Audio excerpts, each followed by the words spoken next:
yes, guys, it's going to be a good one. This is our first ever deadline stream. I'm Gianni Battici. I'm today's host. Of course, we will be joined by regular co-host Dean Jones, but we thought we'd go a little bit early today. And don't I look great in high definition? I mean, I don't know if I look great, but doesn't the stream look great in high definition? Maybe it's because I'm on full screen, but you might notice a slight tweak to our cameras on today's stream. Anyway, in today's stream, we are going to be going through all the big talking points for game week 19. And boy, are there talking points. First up, who to captain? Second up, what to do with our transfers? Should we sell Martial to Mitrovic? Should we sell Havertz to Mitrovic? Should we sell Darwin to Mitrovic? Should we get Mitrovic? I'll be answering those questions very, very shortly. I'll be showing my team, of course, but more importantly, guys, we are here to answer your questions today. And it's good to see so many in the chat already. Nick and Mark and FPL Blackstar and Eddie. I'm 1974. Jacob and Steve with us. Look, guys, if you're with us early, massively appreciate you. We are watching until 3 p.m. So we've got an hour on this stream. Any breaking team news, we'll bring it to you first. Any key topical issues, we'll bring them to you live. Stay with us for the next hour, okay? We'll be answering your questions as well. We do that a lot on this channel. I've seen there's someone watching from Venice. Did I just see a comment flash up? There's someone watching live in Venice. Well, come on. Venezia hoodie, yes. Love that. We've got people watching in Belgium, from all over the world. In fact, guys, let us know in the chat where you're watching from. We are joined by Dean Jones, who is watching live in London. Dean, how are you, mate? Yeah, no Venice for me, mate. I'm very well. You good? I'm very well. I'm as always, I get a little bit edgy and twitchy around FPL deadlines. You can probably tell. This feels like a very big one. Game week 19. Like there's so many questions, and there's so many possible combinations of transfers. A lot have got 2 transfers. I'm on 2 moves. I've used one already. I don't know if I'm going to use the other one, but the big question this game week, Dean, is Mitrovic the best captaincy option? And if he is, does he need to be in all of our teams? Because he's not currently in my team. Isn't he? No. I don't know, because if Haaland exists, so that's my dilemma. Like at the moment, I have got Mitro in my team. I brought him in. Everyone's been telling me to get Mitro, so I cave in, and he gets 0 points. So thank you, everyone. This is exactly why I avoid signing Fulham players. He's not very good at pens, is he? He's had 5 this season, right. Scored 3, missed 2. Andreas is 1 from 1, but he's pretty good. I still would have wanted Mitro on them. Like I don't mind him missing the odd one. He scores enough goals for us, but maybe I'd have been a bit more mad if we hadn't just gone 2-1 up. So is he the best captaincy option? I mean, it depends. What are you really expecting from him in those 2 fixtures? It's Leicester and Chelsea, so it's Leicester rubbish at the back. He'll bully the Leicester. Yeah, but they score the goals. You don't get to score them. They score own goals, so you don't get to score the goals. I don't know, because I'm kind of expecting a bit of a bounce back here from Leicester. They've had a bad return to the game time, and with that in mind, I'm kind of expecting to be a bit more resolute and expect to beat Fulham. So, is he? I'd say he's probably on a par with Haaland. It's one or the other. You take one or the other. My temptation is still to stick to Haaland, because I know he'll score. Really? Yeah, just because he's just so dependable. Whereas Mitro, he's great, obviously, but he's got Chelsea at home. Well, it's not like we're going to go and win 3-0 in that game. And Leicester, it's still going to be tight. Like we're much of a muchness. I know that the league table says otherwise, but like the level of those 2 teams has got to be pretty similar. I'm definitely captaining a double game week player. I'm committed to that. And I think I just love the fact that I've got 2 bites at the cherry. But you're right. He's so dependable, Haaland. You're not starting on 2 points with Haaland. It feels like you're starting as a floor of kind of 6 points, because he's just going to score a goal at least. And we've seen how pumped he is. Like seeing him against Everton, he is up for it. He's had that winter break and gone, my first season, I want to win the league. I need to go big. I'm the world's best player. Not Mbappe, you've been watching for the last month, but me. But for me, the 2 bites at cherry, I absolutely love. So let us know in the chat, guys. There's 100 of you watching. From the 100 watching, really keen to know, are you captaining Haaland or a double game week player? Let us know in the chat. Give us some names. I reckon it's going to be about 30-40% Haaland, I reckon. I did a poll on Twitter last night, and I was really keen just to see the answers. And here we go. I'll give you my options. I had nearly 3,000 votes. 37% said Captain Haaland. 38% said Captain Mitrovic. 9% said Andreas, who I'm considering. And then 15% said Havertz or Mount. So Haaland versus Mitro, literally there's a percentage in it. Wow. From 3,000 FPL managers. Yeah, that's pretty significant, to be fair. I don't know. I just still think like anyone's mad not to captain Haaland. Like that's still my hunch. I know it's Chelsea away, but Chelsea aren't the old Chelsea. I think Haaland will want to eat up a big game like this. I think that every chance seems to fall to him. Nobody else gets the opportunity to score goals in that team anymore. It's Haaland, Haaland, Haaland. Yeah. And with that in mind, honestly, I think I'll probably just stick, especially as Mitrovic has let me down in my first week.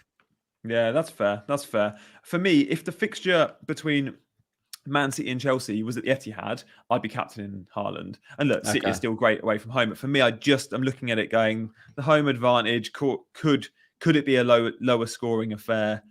Will the possession be more 50-50 in that game because it's at Chelsea? And then I'm going to go Andreas or Havertz. And I don't know which, because I do think if you're going for a double game week player, Mitrovic is the standout option, but I can't get him in my team. So Andreas versus Havertz is a really tough one. In the chat, loads saying Haaland, but loads saying Mitrovic. There's a few going for Salah. Paolo's going for Salah, and Natasha's going Salah. Don't mind that. There's one or two looking at Rashford. Talk to me about Andreas Pereira, Dean, because he's in a very advanced position. Since Willian's come in, though, I think he's sharing set pieces. So he hasn't got all the corners, all the free kicks, but he's on 50% of them. And he plays just behind Mitro. When you look at the touch map and the heat maps, he's almost playing as a second striker. He's nailed for minutes. Is he a good option? He's a good option, yeah. I mean, in the last game that Fulham played against Southampton, almost every Fulham player was off their game that day. But Andreas wasn't really. I mean, he was the one that seemed to maintain a good level. So I'd say absolutely start him. I'm glad I did stick him in my starting lineup for that game. So that was one of the few good choices I made in the last game week, which was encouraging. And over the course of those two games, Leicester and Chelsea, actually, yeah, I do think that he will cause problems. Fulham weren't their aggressive selves against Southampton. We've usually got a midfield now that presses teams, harries them, gets stuck in. Generally, we didn't do that as well against Southampton as we normally would, but Andreas was still up there causing problems. I know his goal took a deflection, but it was still a very well-worked set piece. And I think that the fact that he was picked out to take that shot on shows how much trust there is in him. He's loving the fact that he's just like a team is almost being built around him. Yeah, he's waited a long time for this. We've known of his potential. We haven't seen it played out. And he is absolutely loving his role in this team. Yeah. Guys, thank you all so much for joining in. We're with you for the next hour, so stay with us. The deadline's not till 4. We're with you till 3. We're going to be answering your questions. We're going to get through so many in a quick fire manner at some point. We'll do some longer answers. As always, we're going to be showing our teams. I can see the chat is absolutely live and we're not forgetting about your questions here. If you're new to Chasing Green Arrows, we do this stream on a Monday and Friday at 7 p.m. usually, myself and Dean. This week's a little bit different. There's a game tonight, so we're doing our first ever deadline stream. But make sure you are liking and subscribing to the channel. If you could all just hit that like button, that'd be amazing. If you don't know us, then I'm someone that does a lot of FPL stuff for the Premier League, on various podcasts and stuff around being an FPL expert. And Dean is a journo and Fulham season ticket holder and also football insider. So getting Dean's take on Andreas just there and Mitrovic throughout the stream is going to be really, really important.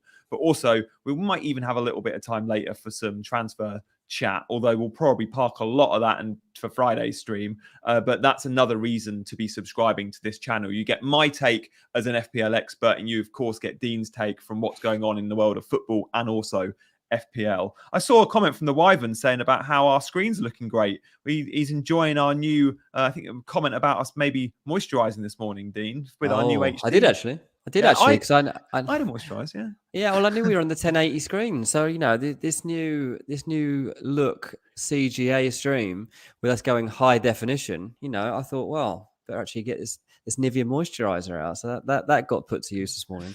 No, glad someone has noticed. Are you a moisturised man? Sort of, I go about 3 times a week. Are you in a daily routine or? Well, in winter, you see, like my skin goes so dry. So in winter, I moisturize much more than summer. Trying to be a very new age about this, hoping it, keeps the wrinkles at bay, keeps us looking fresh into our life. What do we reckon? 60s, 70s? Well, we are both the wrong side of 30, aren't we? So definitely I am. Lewis is watching from Mozambique. Love that. We've got questions around Mateus Cunha and Tete.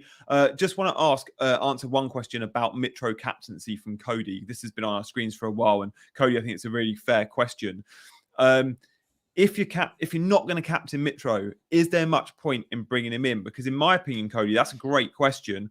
I'm going to say no, depending on who you're bringing him in for. A lot are going from Martial to Mitrovic. Some are going Darwin to Mitrovic. Some are even going Havertz to Mitrovic.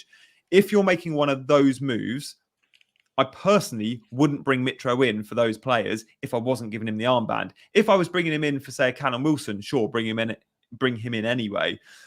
But knowing we're going to get an announcement of some double game weeks ahead of game week 20, so ahead of not this deadline, the next deadline, having that extra transfer in the bank, which is something I'm looking to do with rolling and move, could be really powerful because we might get, for example, a Man United double game week. So for me, Mitro is definitely worth bringing in if you're captaining him. If you're not, I think it's very much dependent on who it is you're replacing him with, because I'm seeing a lot selling, say, Martial, who might get a double next week and has a really good fixture this week versus Bournemouth.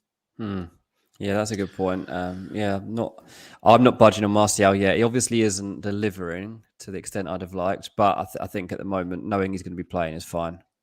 I want to show the chat that we are going to do quickfire deadline stream style answers. So is it worth, I just wonder, going through, 5-10 good questions and going with quickfire now, and then we'll go back to normal stream, and throughout the show we'll do these 2-3 minute blasts of quickfire questions. Let's do it. Yeah, let's do it. Let's go for that. Guys on the screen, we'll go for your first question coming up. Dean and I will alternate. We'll go to Dean first. Would you bench Trippier and Almiron for Arsenal's White? Arsenal play Newcastle, and Patterson. Patterson has a home fixture against Brighton, I think. Not sure I would do that, to be honest. I know that the Arsenal game isn't that great, but no, I don't think I would do that. Yeah, it's a tough. I mean, I'd play White and Almiron out of those two. I would play White over Trippier, I think. Would you? But I think I am, actually. I think I see on my team with Bill. Yeah, I think so. Mohammed, good to see you, dude. I spoke to you on Twitter about this earlier, Mohammed. If selling Kane, who would be the best captaincy option? I'd say Mitrovic over Havertz.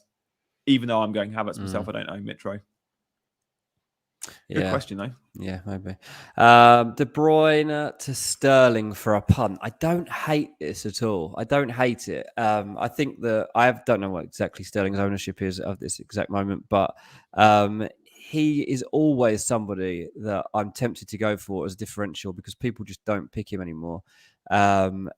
I mean, it's pretty mad. I mean, I still feel like Man City could do with Raheem Sterling. Sometimes I'm watching and thinking, you've really missed out here.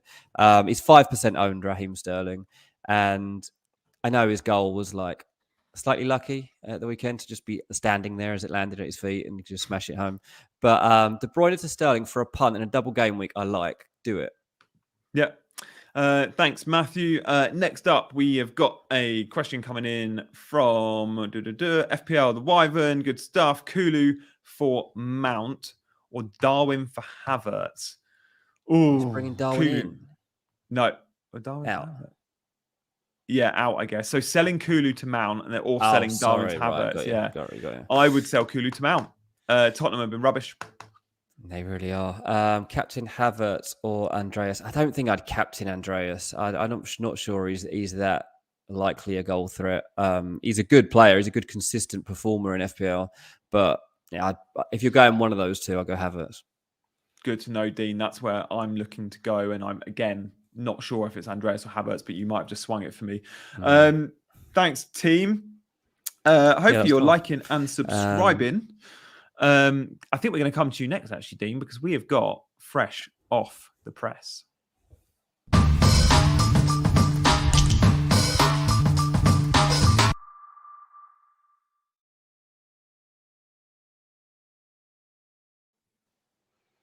Yeah, fresh off the press. Bit different today because we've actually got a game that starts in a few hours. I thought, well, why not just like do a little preview of this one too as part of it? So Brentford v Liverpool today.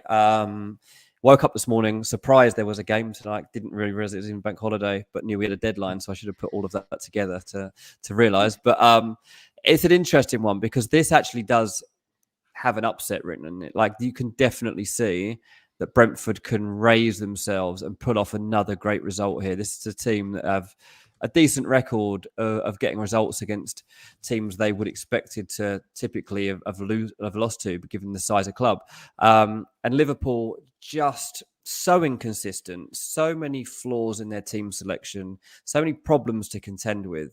And I thought we should probably address that. I mean, obviously, the last time out, their lineup was a bit all over the place. Fabinho is likely to come back into the side. That's what's kind of the feel of this one on Merseyside coming into the game. So I think we're probably looking at a Thiago, Fabinho, Jordan Henderson midfield. It's kind of where I'm heading with this. Thiago, obviously, there's a feeling that how often do you play this guy given his injury record? But I feel like they need him. So I think they will probably go with him. Let us know in the chat how you see this game going out and whether you would even want Liverpool players in your squad anymore. I mean, I'm looking at Mo Salah from a fantasy point of view at the moment. He's obviously taking up a big part of my budget. And yeah, I don't know that he's the premium asset for me to still have. I too scared to not have him, but at the same time, I'm really, really not sure what I'm getting from them. Ivan Toney, there are doubts around him playing this game. There was a lot of hope and promise from Thomas Frank around him actually playing this game, though. So it does kind of sound like he's winning his race to be fit for it. We'll find out later this evening. But Brentford are a really good team, and they are a real team unit too. And that's going to really help them in this fixture. And so it does concern me in terms of like a Salah pick. Definitely, if I had a defender, I don't think I would be very comfortable going into this game of keeping a clean sheet. I almost brought in Robertson for the last game. Obviously, was pleased I didn't do that. But I'm steering clear for now. But ultimately, yeah. What do you think, mate? How do you see that game planning out? Oh, I don't know. I saw a tweet earlier from friend of the show, Big Man Backer, who said chances conceded centrally so far. I'm just looking at it now. So chances conceded centrally this season to date. Number one for most chances conceded centrally in the whole of the Premier League is Brentford on 99 chances, Spurs on 85, Forest on 72. Surely that only means one thing: incoming chances for Darwin. However, does he score them? Who knows? It doesn't matter if he gets chances; he's not scoring them. he's surely gonna get a ton of chances. You're sticking with him, aren't you?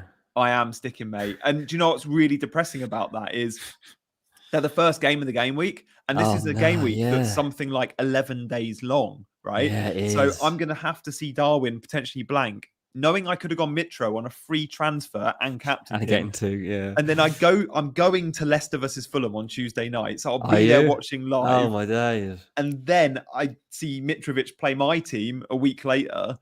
Oh, it could be painful. And I must admit, whilst I'm saying I'm sticking with Darwin, there is 10% of me which is thinking I might use that transfer on Darwin out, Mitrovic in.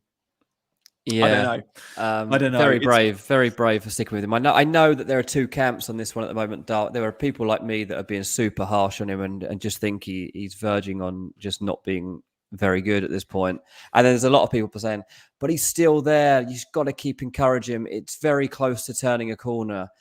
It's like, I'm not even sure there's a corner to turn because I don't know that even when that next goal comes, that the next chance is going to be taken. I'm still not convinced that that's going to be the case. So I need to see a lot more of Darwin before I consider getting my team right. But you're going to Leicester Fulham, so I'll address that one too, just in fresh off the press, because obviously Mitro did miss a penalty, was saved, but he didn't score it. You've said yourself that he doesn't have the best penalty record. He will still take penalties. That's the message coming out from Marco Silva.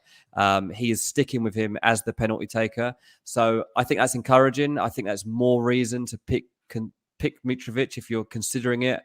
Know that he is still on pens, and over the course of two games, obviously there's a reasonable chance that the Fulham get a penalty. They've We've got tricky players in this team. And yeah, I think that should increase the reasoning to get him into your team. We've mentioned Andreas Pereira, very good against Southampton, worth a pick. Another option that not many people look at is Willian. He has been so good for Fulham this season. He is on a lot of corners. He's on some free kicks. He's always an outlet. He is honestly, when he joined Fulham, I was not particularly enamored by it. I thought he was coming in for a payday. I didn't think he'd have the motivation or the enthusiasm. And I've been proven so wrong. So Willian is a good pick to consider. Plays his old club as well, and that narrative I love, going and scoring against your old team in Chelsea for the game 2. Yeah, Willian against Chelsea will be nice, especially if this is a Chelsea team, which I don't fear that much. I really don't fear that fixture too much. Like, I'm not saying I'm expecting a Fulham win, but I am at least hopeful that we might not lose it. And there's not many times, to be honest, I've gone into a Fulham-Chelsea game feeling like that. If you want a Fulham defender, Issa Diop's in good form, so just consider that. It's reasonably cheap. As for, I'll look at Leicester, seeing as that is the first game for Fulham. Leicester v Fulham is tomorrow, right? Yeah, so Leicester v Fulham is tomorrow. I thought Leicester were reasonably unlucky against Liverpool. Like, not just in the sense that those 2 own goals were like, you'll never see anything like it again, but I thought they had a good performance, good control of the game. James Maddison, probably still missing, is good news for Fulham. And again, because of the aggression and the style of play in the middle, they'll really be pleased that he's not there. I know that Fulham, the one fear that they have, they expect Vardy to play and Harvey Barnes, and they're quite concerned about that left side. So that's one thing that we should bear in mind if you're looking for just a little outlet in that game to try and think of a weakness in one of the teams. But yeah, I can see a lot of people talking about captains in the chat, and a lot of people keep saying Rashford. What did you make of the Rashford indiscipline, the fact that he just slept a little too long? I thought it was very, very brave to do that, and almost embarrassing when he has to turn to him at half time and bring him on because they need him. But the players seem totally on board with this level of discipline, and Rashford took it in his stride, and it probably does make him a decent asset in your team now because he's come through that moment, he's answered it, and he seems very, very content and happy. Yeah, I think so. I don't know, to do it to your best player is telling. Like, it's shown the whole dressing room, I'm not taking any rubbish. I'm running a tight ship here, and that level of discipline is going to make us better, and we all need to get behind this. And even our in-form wide forward, even him I'll drop. Flavour of the month. So, yeah, fair play. He did have to act and put him on at half-time, and it was the right call. But I like that. I think we're seeing a different level of professionalism coming out of Old Trafford to what we've seen under previous managers, certainly Ollie. So I think we're going to see a very good Man United team. That's made me like them more from an FPL perspective, made me think they're going to get top 4, etc., etc. Rashford captain this game week. Ooh, I mean, look, it's funny. There's people captaining Rashford. There's also loads selling Martial. For me, it's weird. A good fixture. It's a good fixture. I wouldn't be selling my Man United players, but I wouldn't be captaining them either. But look, Rashford, I think his floor in this week is probably a 5-pointer, an assist and 60 plus minutes for 5 points minimum. Good to see in the chat. Friend of the show, Charlie, is with us. This has been the stream of friends of the show. I've mentioned Big Man Backer, Charlie, who's back in Fulham this week. Next up, we'll probably have Jules Breach or James Richardson dropping in the chat. Who knows? So yeah, thank you guys for all your comments. Great to see so many liking and subscribing as well. Please do keep hitting that button. The 21 asked about Andreas being a captain, Punt Dean. So I'm going to come to you again on this, but I just want to reveal for those that have just joined my Twitter poll results. I did a poll last night, 3,000 votes, 37% are captaining Haaland, 38% are captaining Mitrovic, 9% on Andreas, and 15% on a Chelsea attacker, Havertz or Mount. So at the moment, around 9% are going for Andreas. It does seem a little bit left field, but I guess they're backing the double game week. And maybe those aren't going Andreas. Maybe you, the 21, those looking at Andreas, like myself, are those that cannot get to Mitrovic. And they prefer Andreas to perhaps a Chelsea player and they want to back a doubler. Yeah, maybe. I mean, if you look at Andreas's points hauls from this season, I mean, I think only once he's got into double digits. Fulham when they beat Leeds 3-2. So in a single game week, that's the best he's managed so far is 10 points. And bear in mind, he's played all 18 matches for Fulham so far, and only once has he got into double digits. Like, that probably shows you that you've got to be a little bit cautious around this. Usually, he does tend to get a 5. Like a 5-point haul is pretty expectant from him. So I'd say that could be done.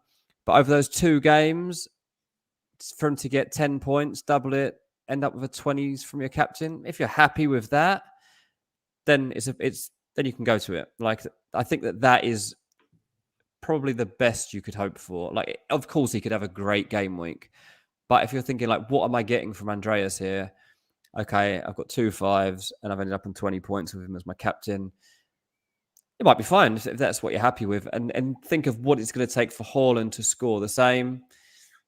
I still think that it's about the same chance, maybe even still probably going towards Haaland's favour. So given that if Haaland gets it in one game, he'll be getting bonus points too. So I don't think Andreas Pereira is a great captaincy choice. I think he's okay if you're lacking in other options and you just want the involvement from 2 games. I get that too. I think it's fun to have a captain that's got 2 games. Totally see that. But yeah, Debrop says Andreas' ceiling seems low, and I kind of agree with that. I'd say like you're not going to be getting like a game-changing week out of this just because you're picking a Fulham player that's playing twice. Yeah, that's fair enough. I think for me, like, I prefer backing someone like a Havertz who feels like he's got a slightly higher ceiling than Andreas. The fear is, I guess, with a Havertz or some of the Chelsea players is you don't know how many minutes they're going to get. It's unlikely Havertz or Mount or even Sterling are going to get 180 minutes. In fact, I can tell you now, they're simply not going to get 180. They might get 150 plus. They might get 2 starts. But there is an FA Cup game in there between the games. And let's say, for example, Chelsea play Man City this week on Thursday night, and then they struggle against Man City again in the Cup. Who knows what that team looks like versus Fulham a week later. That's true. So that cup game throws a little bit of a spanner in the works with regards to going, I can back the fact that Havertz and Mount are currently starters, because sure, they are currently starters, but if they go play Man City twice and look dreadful, he might look at that Fulham fixture and go, I've got to make wholesale changes. And Aubameyang comes in and Ziyech starts and Kovacic is back in the midfield, and you just don't quite know. And again, there's concern of injuries with the cup game wedged in there as well. The good thing for Chelsea is the fixture schedule has been kind to them. So at the moment, some teams are getting 48 hours rest, very little time between games. Chelsea, it's been quite generous. And they play Thursday this week. Then they play their FA Cup game, I think, the following Sunday. So Thursday, Sunday, and then they play Thursday again. So it's not, even then, it's not too difficult. It's not great, but if you're required to play 3 games in a row there, I think that's some true. will. Yeah, I forgot about the FA Cup. Haldir is staying up on his 30th wedding anniversary to catch this and could be in trouble tomorrow. Well, I'll tell you what, mate, get some moisturiser in the morning and you'll be absolutely fine. Look how fresh me and G look right now. We weren't quite up celebrating like that, but both got children, so we're always tired, and you can see the joys of the moisturiser like we were talking about earlier. I had a 5 a.m. this morning, mate. 5. Did you a 5? Oh, mate. I feel you. Those days were rough. I like this question. I'm going to throw it at you. I love a ranking, obviously, from Ranks FC. But FPL Hey says, what's your top 3 captains in order this game week? And I think that's a really good question. Cracking question. How would you rank them? Thanks for the question, Hey. I think you're new around here as well. So good to see so many new accounts joining this deadline stream. I would rank Mitro number 1, if I'm honest. Loads are worried about the yellow card. I just want to say, he's played 15, 16 Premier League games so far this season. He's only been booked in 4 of them. Do the maths. He only gets booked sort of 20, 30% of the time, right? The chances of him getting booked against Leicester, about 20, 30%. But then you take into account the fact he knows he'll serve a suspension against Chelsea if he gets booked. You'd think it's probably more like 20%. Well, there's one problem here, because if there's an FA Cup game in between. No, the yellows don't carry, the but yellows. the Does Reds this? do. I was going to say, is that true? Yeah, Yeah, that's yeah, right. Okay. Just wanted to yeah. address that first. Right, cool. Which is really interesting that the Reds do carry, but the yellows don't. Okay, that's fine. So number one, Mitro, right? For me, he's the clear and obvious candidate to go to if you own him. And then I'm going to say number two, I'm going to go in FPL. One thing I always like to do is back the attacker.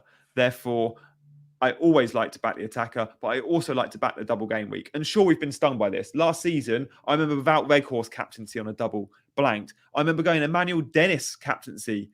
A rubbish player, but an attacker, and a good player from a rubbish team. He got sent off in game week 1. It was a blank. So we've been stung before by doubles, but I'm going to go Kai Havertz because I'm just backing the fact he's got a high ceiling. He's got 2 bites at the cherry. You could say, oh, Man City doesn't count. Well, it kind of still does because it's at Stamford Bridge. It kind of still does because Havertz has got history against Man City. It was Havertz's goal that won Chelsea the Champions League against Man City. So I'm kind of going with that narrative. I also like the Fulham fixture for Chelsea in the respect that I think it will be open and goals. One thing Fulham do, especially at home, is they have a real go. They play. And with that, they allow chances against them at the same time. I back Fulham to score in that game, but I definitely back Chelsea to score as well. So I'm going Havertz number 2, and then I'm going to go Haaland, Mr. Dependable, number 3.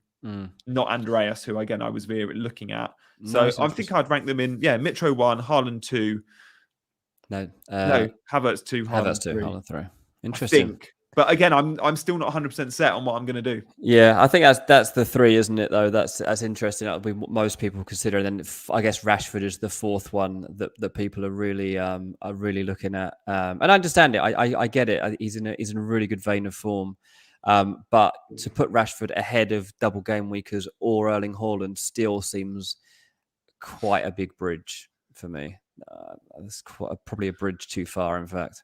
Yeah, I think so. I can't wait to see your team, dude. And we'll show mine as well, literally 5-10 minutes away. But first, we'll do another little section of quickfire questions. And I saw a comment in the stream saying it's so nice to have a deadline stream around here where we feel involved in you answering our questions. So that's really good to know. Thank you for the feedback. Like, it's not something we do every week. Deadline streams, this is our first. Yeah.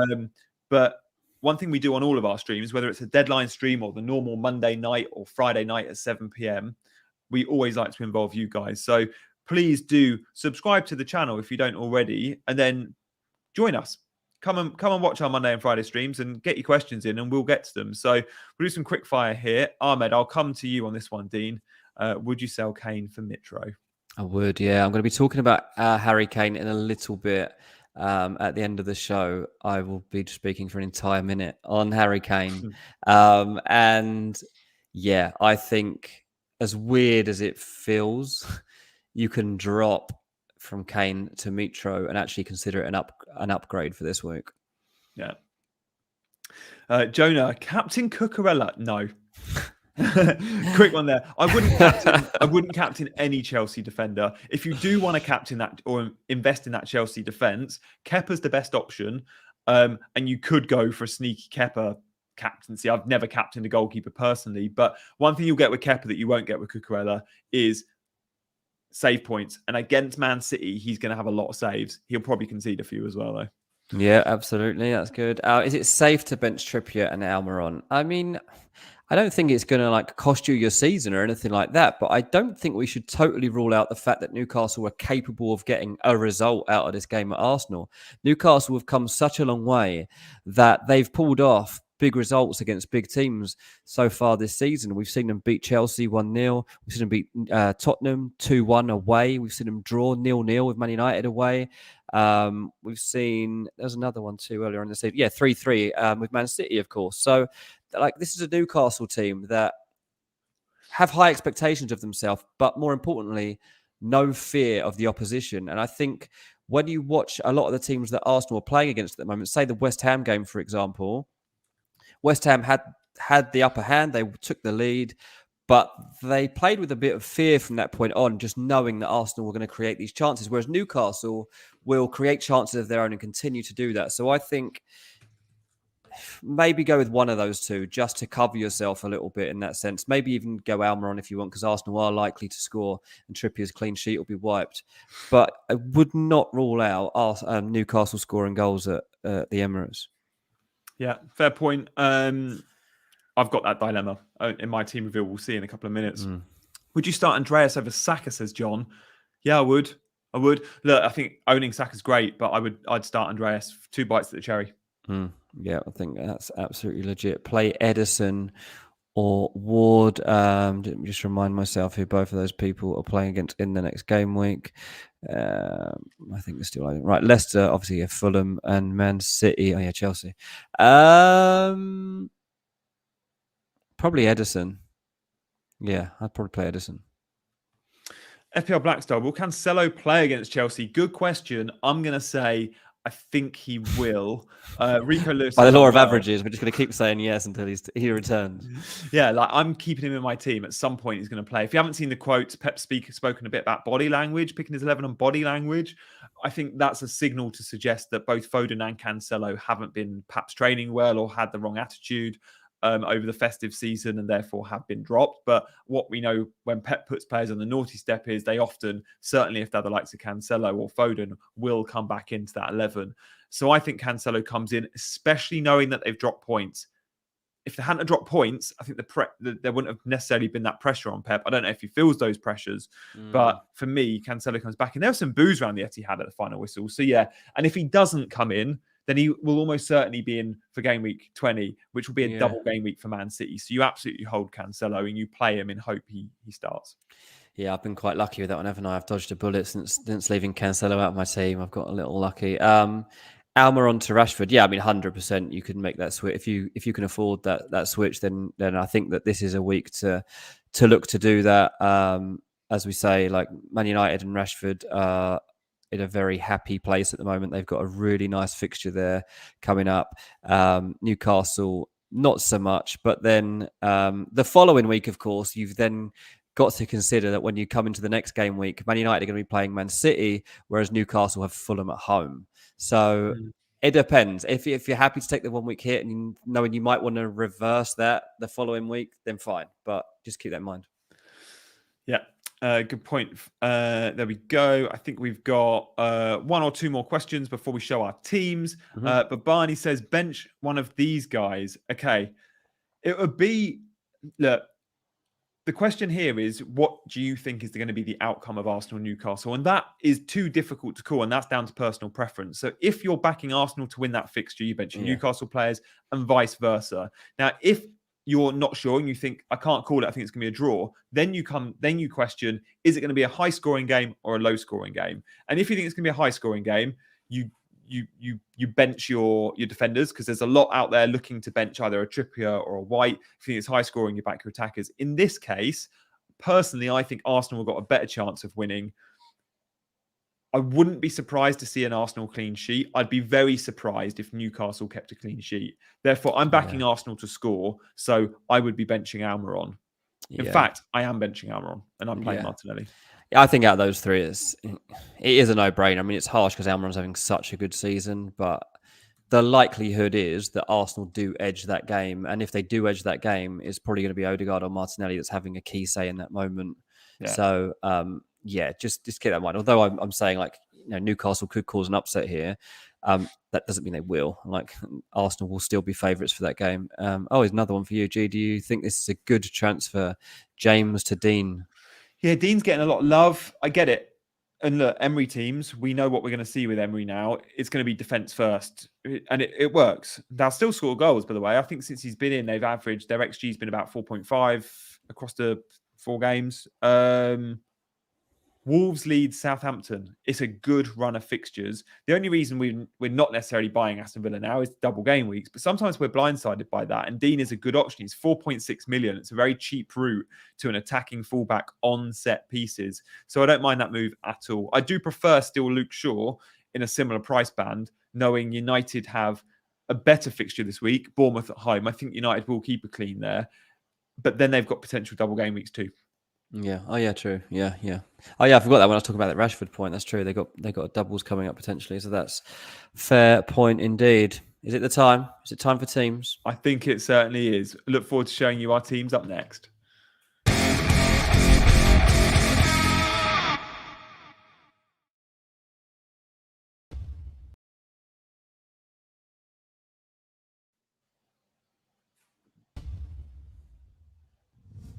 Right, me, Walton Rifles. Here we go. I've got loads and loads of money in the bank, which is not a tactic. It's just that I don't know where to put it at this stage, or if I'll put it anywhere this week. I might just hold on to it. We'll discuss. I mean, obviously, I've got James Maddison on my bench right now. It's not ideal. He's an £8 million asset that's just sat there. But he was not the transfer I decided to go through with last week. Got Mitro in there. So happy with that. I've got a few double game weekers, which I've got 4 actually. So that's something I'm pretty content with. I have to say, like, I am getting to the stage where I really want Odegaard. Yeah, me too. I think Odegaard might be the best player in this league. Yeah. I think he is. He is, yeah. He is, isn't he? And I'm like, I was thinking about this earlier. I was like, I haven't got the best player in the league and he's not even expensive. Like, why? Why haven't I got him? Yeah, we're all going to be buying him soon, especially because Arsenal are going to have doubles. I think we want him and Martinelli because they're both such good value. And there's your triple Arsenal. You have one defender, then you have Martinelli and Odegaard. I think you're right, yeah, because I was thinking to myself, do I take Martinelli out? I don't think I do. I think there's something else to go, and it'll probably be James Maddison, I guess. Like, that would be... Because you're going to have loads of money. You're going to have loads of money. You're downgrading Maddison. I'm going to have such a nice house soon. Who knows what I'll be living. So, Maddison, with 3.16, you could buy a midfielder of the value of anywhere between, up to 11.7 million. That's how much money you've got in the bank if you wanted to sell Mads. But I guess there just isn't that many premium options out there you'd want. Like, you can't quite afford Kevin De Bruyne. Can't get to De Bruyne, no. And he's really the only one you'd want. You know, Sterling and Bruno are expensive, but you don't really want them. Not really, no. Like, I mean, I wouldn't mind them, but I'm not that desperate for them, and that's the thing. So if I end up going James Maddison into Odegaard, let me just do it and see what I end up here. Odegaard 6.6. So suddenly I'll have 5.1 million in the bank, which is absurd, really. But I also, that's going to be handy further down the line because the team I'm reasonably content with, and knowing that I am going to be able to get, I'll be able to further down the line somehow get to Harry Kane or De Bruyne if I need them once I make that transfer, depending on who I move out. Yeah. That makes things a lot easier. So, really happy with the team on paper. We'll have to see whether it plays out. Haaland, I think I'll stick with it, captain. I mean, after hearing your arguments today about double game weekers, I am veering towards weighing that up, but I'm more worried about my mini league in case everyone else sticks with Haaland and I haven't got him. Yeah. Okay, so captaincy's still up in the air, and your extra transfer, Dean, I guess. Well, you can do so much with it because you've got the money in the bank. I can do loads, or I can do nothing and wait for these double game week announcements like that. I like that. Your 11's so good. If you were to replace Maddison, you'd be benching Almiron. Yeah, exactly. I don't really see the need for that at the moment. So let's say I bought in, say I did do an Odegaard in for Maddison, then I'd be benching Almiron, bringing in Odegaard, risking the fact that, Odegaard might outshine Almiron in that game. He might not.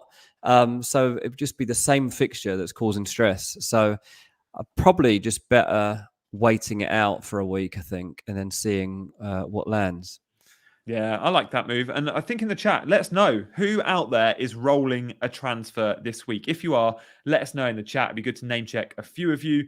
I'll show you guys now my team. I haven't got that much money in the bank, with regret.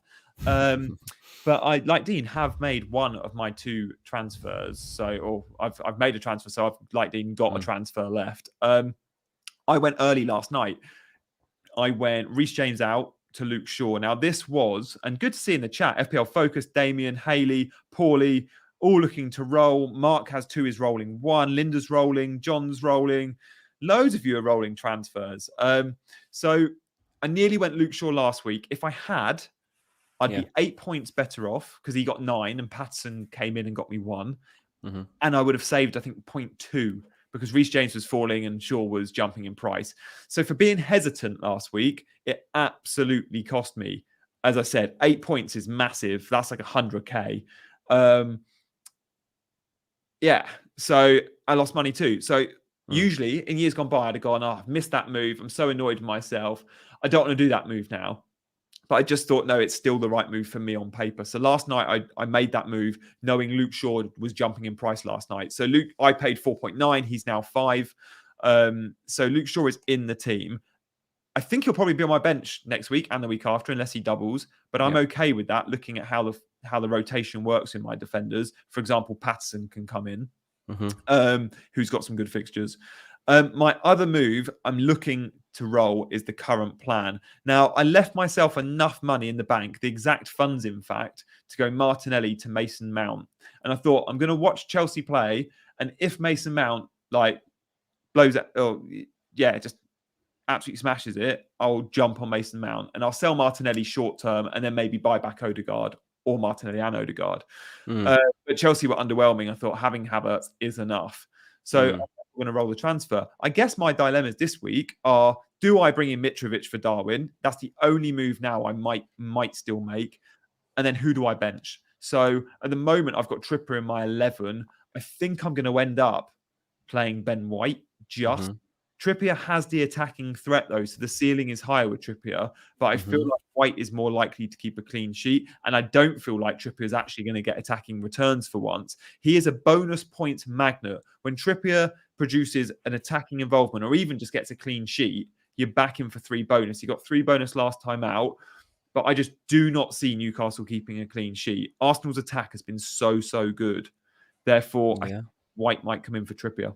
Yeah, interesting. I like this comment because this is a bit of different thinking. He says, bench Martinelli, his options will be limited against Newcastle's defending. And I do like it when people have a different perspective on things and make us feel, less confident about our picks. And you're right, like the way that Newcastle play and the type of chance that Martinelli will get might be very different in this match. So that is a good point. And thanks for making it. That is a good one. Hello to everybody still joining the chat, by the way. Thanks for all landing. Yeah, loads of new faces as well. So I'm hoping these newbies, look, don't always think we're going to be doing deadline stream, guys. I mean, we are today, and we're only live till 3 o'clock. So you've got 15 minutes left with us, so stay with us. The deadline's not till 4. So we thought we'd go a little bit early on the deadline stream. So stay with us for the next 15 minutes. Get your questions in. We'll answer as many as we can. We're going to keep my team on screen for as much as possible for those joining in as well. And I'm still going to talk through some of the big dilemmas we've got this week. So we should probably chat a little bit more about Mitrovic for those still joining, because the big question this week is, 1, do I need Mitrovic? 2, should I captain Mitrovic? My big dilemma, and the only transfer I might still make to the team you're looking at now, is, do I sell Darwin for Mitrovic? Now, I want to give you some pros and cons. Now, this week, sure, Mitrovic is the standout captaincy option, but there is still the risk he gets a yellow card in the first game week, although I think that is rare in the first game against Leicester. If he does, he'd miss the Chelsea game.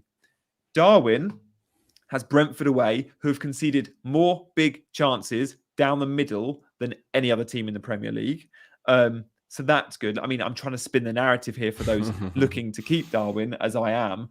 But when you look beyond this week, Fulham have Newcastle, Tottenham, Chelsea in the next 3. Do you want Mitrovic in your team beyond this week, or would you prefer Darwin, who plays Brighton, Chelsea, Wolves? For me, Darwin is someone I want to hold longer term, depending on how we see Hakpo affect that team.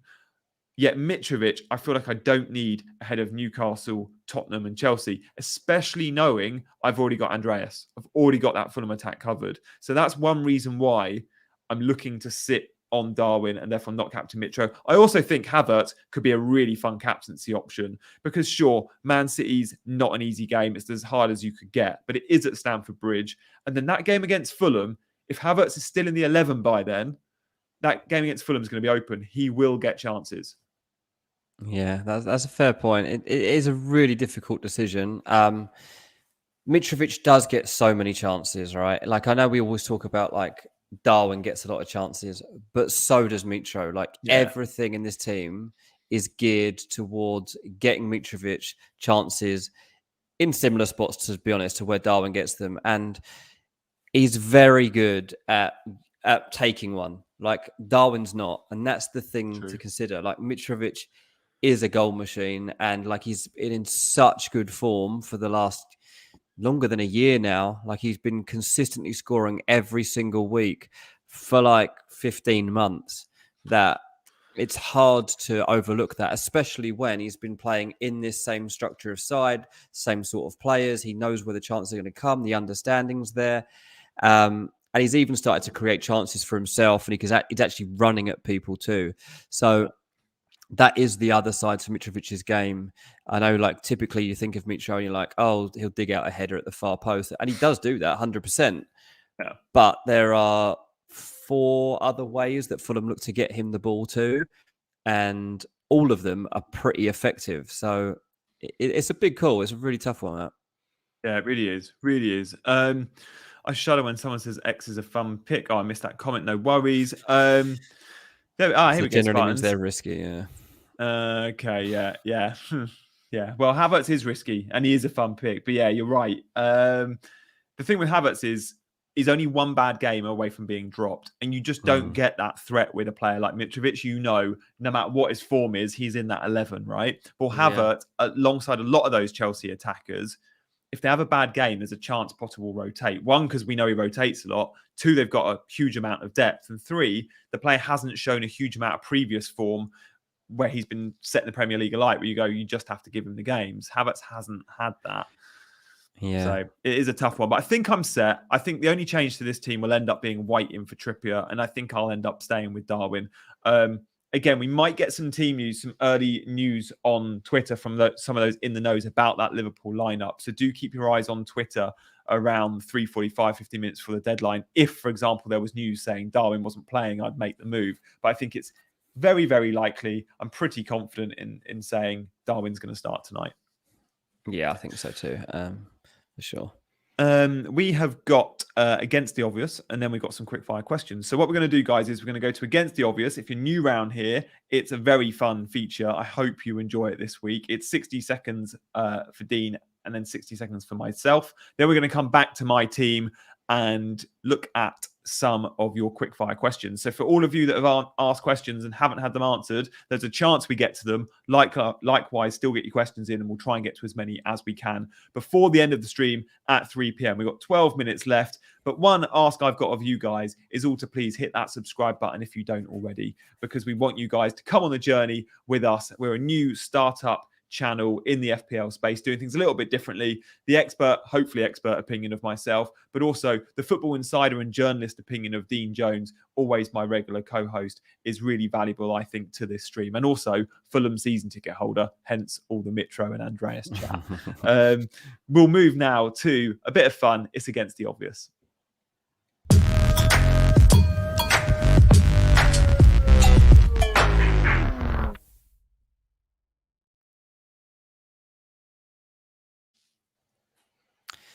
Yeah, so I'm turning to Harry Kane, a guy I've had in my team for most of the season and have not got at the moment. So 60 seconds on why Harry Kane I don't think is worth picking at the moment. I mean, the obvious fact is that if they want to start the clock, we can go, guys. Look, Harry Kane is not looking like he's going to get the chances at the moment. I mean, as soon as Kulusevski was ruled out of that match at the weekend, it just took all threat away from Tottenham. They're really lacking spark at the moment, and Harry Kane struggled to even get the ball. I think it was 20 minutes or something until he even got a touch in that last fixture. He's dropping deep, still can't get involved in play. His general performance levels this season have not been to the usual standard for Tottenham. Now, don't get me wrong, he's still been on the goal trail, regularly getting 8, 9, 10 points in FPL. I've actually been pretty happy with him when I had him before the World Cup in terms of consistency. I just don't think, looking at him for the foreseeable future, he's worth having. They got Crystal Palace away this week. I think Palace will really limit it the way that Tottenham can play. Tottenham aren't in a good place mentally at the moment. After that, Tottenham have got Arsenal, Man City, Fulham, Man City. I think you can afford to avoid Kane for those matches, and then after that, there's a really nice streak that Tottenham go on of loads of 2, and that might be the time to jump back on. Like that. It was the worst I'd seen him play last time out for Spurs in a long time. Like both Kane and Son, so off. Totally. That Tottenham team just looks pretty average at the moment. It does, yeah. Good stuff. So that was Kane. Like 28% owned. Like 28%. definitely I was going to shipping. say that too. Yeah, exactly that. Yeah, still 28% owned. I've gone for someone that's 42% owned. Now, this feels outrageous because he's been the standout best value player in the game. So this is 60 seconds worth of reasons why you should not be bringing in Almiron this week. Now, if you don't have Almiron in your team, and we'll start the clock, then you probably need him in your team at some point. He is amazing. His value has been sensational. But this week isn't the week to go for Almiron if you don't have him. But also, guys, I think it's the week to bench him. And I say that because there's so many good players playing this week and so many benching headaches. So for me, I'm seeing some people, for example, playing Almiron ahead of an Arsenal midfielder, like a Martinelli. I'm seeing some playing Almiron ahead of someone like an Andreas, who's got a double game week. No. For me, Almiron has to be on the bench when you've got the likes of Andreas and Martinelli in your squad. And I think this is the dilemma many FPL managers have got. The simple question for me is, do you think Newcastle are going to score goals against Arsenal? And for me, knowing it's in London, I think Newcastle might struggle. I think it'll be a low scoring, sort of 1-0, maybe a 2-0 Arsenal win. And therefore, I think we're going to see an Almiron blank. And I'm backing Arsenal both in attack and defence. I'm benching Trippier with a heavy heart, and I'm benching Almiron too. Yeah, I can see why, and you know, it's harsh on him when you look at your season, but I'm sure I'll let you off this week, knowing that it's one of the trickiest fixtures that they've got all season. And the following week, they've got Fulham at home, then they've got Crystal Palace, then they've got West Ham, then they've got Bournemouth. Almiron will make it up after that point. So if you've got him, don't sell him because you're going to want him for the next 4 weeks after that. But yeah, for this game week, you've definitely got better options than that one. FPL Marshall seems to like my advice. Seems like a couple of other people too have managed to ditch Harry Kane in time for the next deadline. I saw Torben had said that too. Agreed. He sold Harry Kane. We've got guys. Oh, we've got quite a bit of time actually for some questions. So yeah, get them in now, everyone, before we head off at 3ish. Where shall we start? Do you want to start on me? Odegaard or KDB? Yeah, I can go with that one. I'm going to say KDB for the fixtures, but I think Odegaard's a player we'll all be wanting in our squad, especially knowing Arsenal have got some double game weeks coming up. So you might wait until those doubles in a couple of weeks' time for Arsenal and then jump on Odegaard. But knowing KDB is a double next week, unless they have an FA Cup replay or Tottenham have an FA Cup replay, there's a 70% chance both Spurs and City double game week in game week 20 next week. Therefore, selling a City or a Spurs asset, certainly a City asset, seems silly at the moment. Yeah, absolutely that. Right, let's move on. Nora FM says, start 2, Pope or Ward and Trippier or White. I would probably go Ward and White, to be honest. Yeah, I think Ward and White. Yeah. Yeah. Well, our thoughts on Kuna at Wolves. 5.5 million he's coming at, and Wolves, the striker. Jimenez isn't good, and Diego Costa. I don't know. I don't know if they need to play a front two. Like, is this guy going to lead the line by himself, or is there going to be a bit of a Brazilian partnership with Diego Costa? Yeah, it's a tough one. I mean, Wolves are still looking at signing another forward as well. So there's a lot going on at Wolves at the moment, and I think they're trying to figure it out exactly how it's all going to play out. I certainly wouldn't be touching him in FPL at the moment. I think give this Wolves team a couple more weeks, and I think that they might be worth us back in. I think that they'll start to come together now. I'm expecting a new lease of life from them. I said that for a while back. So give it a few weeks, and we'll get a better reading on this Wolves team. Yeah. Ben says, is it worth using both my transfers to get Mitro in? If you're going to captain him because you believe he is a standout captaincy option this week, then I'd say, yeah, go for it. But if you're selling good players like Martial, who has a good fixture, then probably not, no. Yeah, probably. Who do I bench? Martinelli or Trossard? Trossard is the first time I think we've had him mentioned on this stream today. He always seems to fly by, doesn't he? So Brighton have got an away fixture against Everton. Martinelli has a home fixture against Newcastle. I mean, I don't think either is a bad pick, to be honest. I'd probably bench Trossard and just go with Martinelli. If for nothing else, then most people will probably have Martinelli, and you don't want to miss out if he does bag. Yeah. I hear that. The Indian football coach, good to see you back. 2 free transfers. He's going to do Darwin to Mitro and roll the second. Yeah, I don't hate that. I'm not doing Darwin Mitro, but if I didn't have any other fires and had those 2 frees, I had a fire in Reece James I had to put out, then I don't mind it. Part of the reason I'm not doing Darwin to Mitro as my second transfer this week is I like the idea of having 2 transfers next, knowing we're going to get news on double game week. Yeah. So yeah, I don't mind that at all. I think that's a fair point. Right, Jasneet, Odegaard or Martinelli? Oh, it's a tough one. If you're going with one, then this is a really big call now. As I said, though, it depends what you want here. Odegaard's the best player in the league at the moment. Martinelli is always going to be in that conversation for goals. So you've got to make up your mind there. Like Odegaard is the heart and soul of that Arsenal team at the moment. So you've got that. Martinelli might be the player that makes the difference with a goal. Who would I pick if I had to pick one? Honestly, I think I'd go for the first time this season.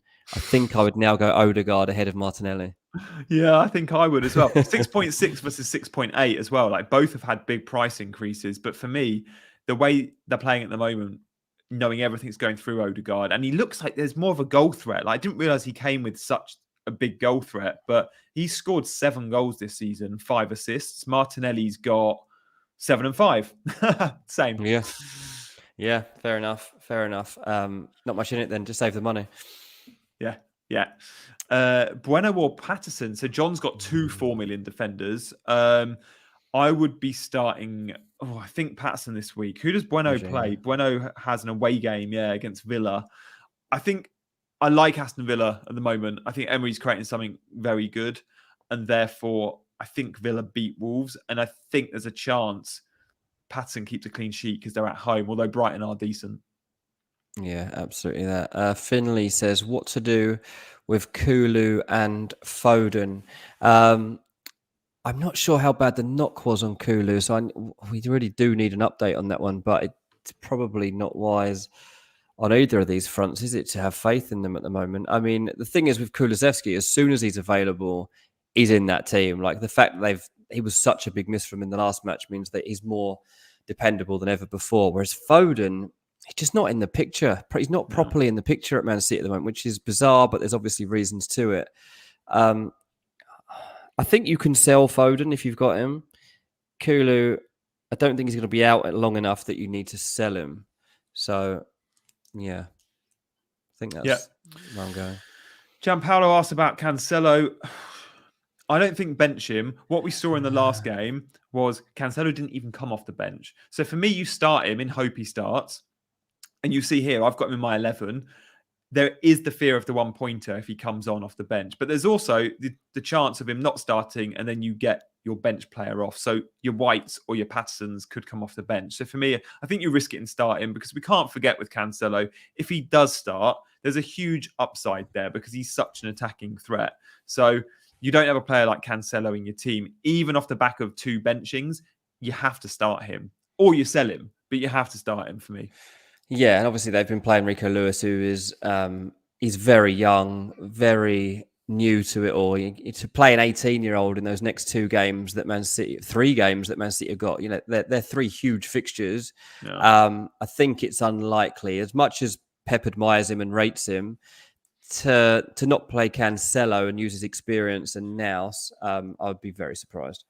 Yeah, I think we'll have this as our last question from Eddie. Mitrovic or Haaland? Yeah, you wouldn't captain Bruno, would you, Dean? No, I'm not even picking Bruno, so I wouldn't captain him. I'm just not seeing. The thing is, if we got back to peak Bruno when he was like the heart and soul of that United team, was getting all those points, that's the point at which I'm captaining Bruno Fernandes, and his influence is still a long way off of that. He's definitely improving, and he'll improve further now that Ronaldo's gone and. That front 4 at United, we still haven't seen it. Remember, I said before, like, so you want Rashford, Martial, and Anthony, and you want Fernandes in there too. And those 4 have barely played together in the time that they've been available as a quartet. It looks like if Rashford is going to start this next game, then we're going to get some life in that sense, and then we can properly see how Bruno Fernandes flourishes as part of that 4, and that's what I'm most intrigued by. Yeah, I agree with that. Ollie Watkins is a differential. Ryan, the fixtures are there. He's running in behind a lot. He's definitely a favourite of Emery. The front two of Bailey and Watkins is exciting. If you want to cover that bit of attack, go 4.5 midfielder Bailey because he seems to be a starter. But for me, I'd concentrate around the doubles, the likes of Mitro first. Guys, thank you so much for your support on this stream. It's been awesome having you and reading all your comments. We said we're only going to do an hour, so we're only going to do an hour. But look, we might be back for another deadline stream. Who knows? But what we will be doing is coming back at Friday to our normal show, Friday at 7 p.m. this week. So make sure you're subscribing and hitting that notification bell. And before you leave, if you fancy hitting that like button, that would be amazing as well. I'm going to go live on Instagram now to do a very quick fire Q&A. So for those of you that want to continue the chat, as I say goodbye to you in the next 30 seconds, if you fancy popping onto Instagram, search my name, you'll find me. I'm going to be doing a quick fire live there as well. So I'll see you soon. But for now, I've been Dean. Yeah, I've been Dean. He's been Dean. You tried. I've got to do half an hour of this. I don't know if I can concentrate. It's the 5 a.m. starts, mate. Thank you for my 6-month-old daughter. But for now, he has been Dean and I have been Gianni, and we'll be back Friday at 7. I'll see you later.